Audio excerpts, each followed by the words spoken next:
And turning to the Vatican now, Pope Leo XIV delivering his first Sunday blessing since assuming the papacy from the balcony of St. Peter's Basilica. And thousands gathered to even catch a glimpse of the new leader of the Roman Catholic Church, the first American pope in its history. Some traveling across the globe, others overcome with emotion as Pope Leo decried peace is the answer. The Pope touching on several key issues in his Sunday address. Let's bring in NewsNation's Robert Sherman, who is live for us in Vatican City with more. Robert. Hey there, Natasha. And in his first Sunday blessing, Pope Leo XIV made clear to thousands who had gathered to hear him that he believes the greatest threat facing the world is war. Emerging from St. Peter's Basilica to the roar of the faithful, Pope Leo XIV making history.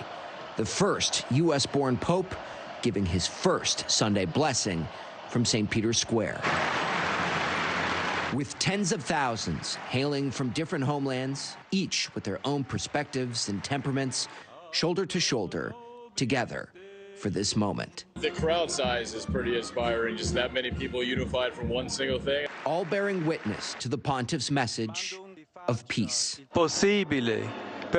In today's dramatic scenario of a third world war being fought piecemeal, as Pope Francis has repeatedly stated, I too appeal to the great ones of the world, repeating the ever-relevant plea, no more war. The Holy Father calling for an authentic, just, and lasting peace in Ukraine, for the situation in Gaza, a ceasefire that brings more aid into the enclave, and the release of all hostages. I think it's very important that we just try to get peace in our world. The tensions around the globe on the minds of many. The Pope praising the efforts in India and Pakistan to bring down the temperature, but warning more must be done. I hope that through upcoming negotiations, a lasting agreement can soon be reached.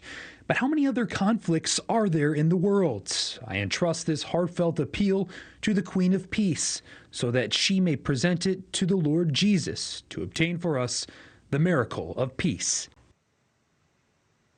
So some Europeans have acknowledged that they are surprised to have an American pope. But by that same token, they also said that they're more interested in what Leo XIV is able to do with his papacy. So if he's able to help broker peace across the globe, they're all for it.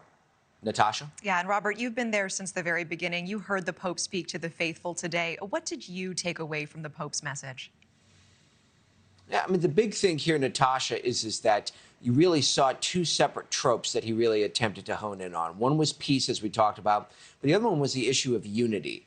And that was the big question coming into this, is what kind of a papacy would this be?